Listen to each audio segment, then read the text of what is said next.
มาส่งข้าวไว้ก็เขาทั้งเซ็งเนาะเหมือนในข้าวเนี่ยก็แต่วันไว้ก็เขาเนาะมาหาเลยซอกตัว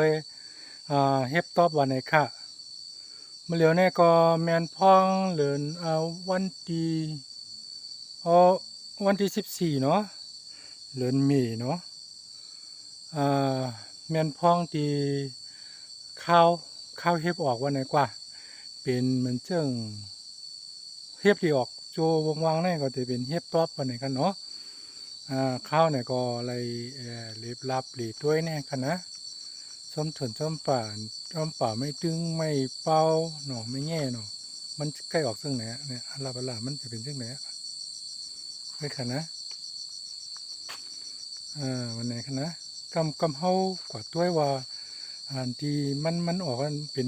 หนทางมันหือเนาะเฮียบเนี่ยไปด้วยกันค่ะ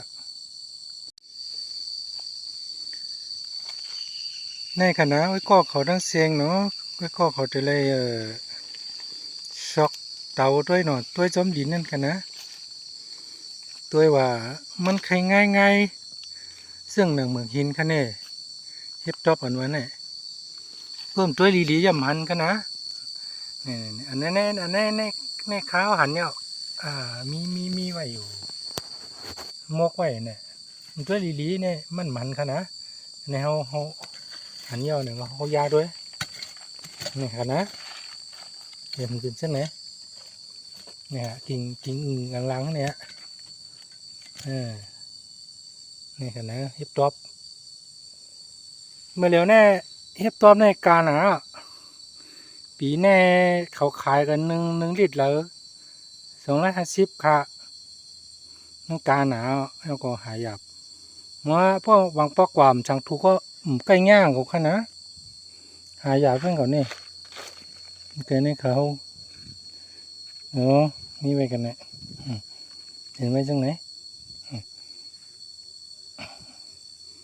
นี่มันเนี่ยกำพอทางกำหนึ่งพวกเขาหาอะไรน้ำเอาเนี่ยคาแนวเดี๋ยวมาตากด้วยทางกำค่ะอันนี้ไว้ดีในก่อนเนาะหมูเสื้อข้าวยำเนี่ยหายเอาวะนะหุบถึงเนี่ยก็ใครหายาแว่งเก่าขนาดในเขาเนี่ยก็เนื้อห้างว่า